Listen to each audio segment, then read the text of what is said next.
جب آپ صبح اٹھے ہو کیا آپ کی ٹانگوں نے آپ کا ساتھ دیا، یا پھر ایسا لگا جیسے کسی نے آپ کے گھٹنوں میں کیلیں ٹھوک دی ہوں، یا پھر آپ کے چلنے کا من تو کرے لیکن 2 قدم چلنے سے آپ مشکل میں پڑ جائیں، یا پھر پوتے اور پوتیوں کے ساتھ کھیلنے کا من تو کرے لیکن آپ کی ٹانگیں جواب دے چکی ہوں۔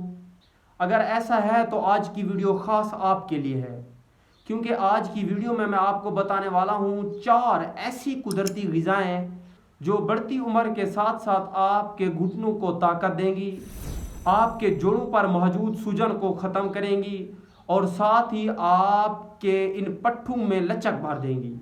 ویڈیو آخر تک ضرور دیکھیں کیونکہ لاسٹ والی قدرتی غذا سن کر آپ حیران ہو جائیں گے۔ یعنی آپ اس غذا کو روزانہ تو استعمال کرتے ہیں لیکن صحیح طریقے سے استعمال نہیں کرتے۔ چلے جانتے ہیں اب وہ 4 اہم غذائیں۔ پہلے نمبر پر آتا ہے تل۔ جی ہاں، یہی چھوٹے بھورے تل جنہیں آپ اکثر نارمل سمجھتے ہیں، ان کے اندر موجود ہوتی ہے کیلشیم، مگنیشیم اور پوٹاشیم۔ یہ سب چیزیں مل کر آپ کے جوڑوں کو طاقت دیتے ہیں۔ یہ جو آپ اکثر سمجھتے ہیں کہ غریز ختم ہو چکی ہے جوڑوں کی، گھٹنوں کی، اگر آپ انہیں مسلسل 1 ہفتے تک کھاتے ہیں تو آپ کے گھٹنوں میں وہ جوانی والی گریس واپس آ سکتی ہے۔ دوسرے نمبر پر آتا ہے ہلدی اور دودھ۔ جی ہاں دوستو، یہ آج کے دور میں بہت ہی اہم کمپاؤنڈ مانا جاتا ہے۔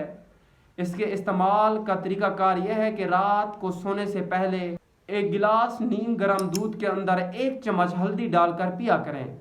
اس کا فائدہ یہ ہے، یہ آپ کی ہڈیوں کو مضبوط کرے گا، جوڑوں کی کمزوری کو ختم کر دے گا اور ساتھ ہی یہ آپ کے گھٹنوں کو سہارا دے گا۔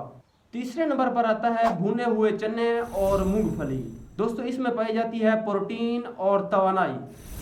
یہ دونوں چیزیں مل کر آپ کے جسم میں کمزوری کم کرتے ہیں، پٹھوں کو طاقت دیتے ہیں اور ساتھ ہی آپ کے جسم میں خون کی روانی کو بہتر کرنے میں بھی مدد دیتے ہیں۔ اس کے استعمال کا طریقہ کار یہ ہے، صبح اٹھ کر اسے سلاد کے ساتھ کھائیں۔ چوتھے نمبر پر آتا ہے جو بہت زیادہ اہم ہے، وہ ہے میتھی دانہ۔ دوستو، یہ بڑھتی عمر کے ساتھ ساتھ ہمارے جسم میں جوڑوں کی سوجن کو کم کرنے میں مدد دیتی ہے، جسم کی تھکن کو کم کرنے میں مدد دیتا ہے اور سب سے اہم، یہ ہمارے جسم میں ہاضمے کے نظام کو بہتر کرنے میں بھی مدد دیتا ہے۔ استعمال کا طریقہ کار یہ ہے، رات کو سونے سے پہلے آپ اسے پانی میں بھگو دیں اور صبح اٹھ کر پانی کو پی لیں اور اسے چبا کر کھائیں۔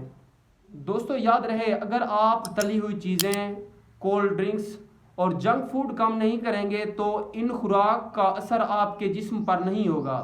اس لیے آپ کو چاہیے ان جنک فوڈ، کولڈ ڈرنکس سے جتنا ہو سکے پرہیز کریں۔ روزانہ 15 منٹ ہلکی چہل قدمی کریں، روزانہ کی بنیاد پر ہلکی ورزش کریں اور ساتھ ہی یہ جو میں نے آپ کو 4 غذائیں بتائی ہیں، انہیں اپنی زندگی کا معمول بنا لیں۔ دوستو کمنٹ سیکشن میں ضرور بتائیں آپ کی عمر کیا ہے اور آپ کو ان خوراکوں میں سے کون سی خوراک سب سے فائدہ مند لگتی ہے۔ اگر دوستو ویڈیو انفارمیشنل لگی ہو تو ویڈیو کو لائک کریں اور چینل کو ضرور سبسکرائب کریں۔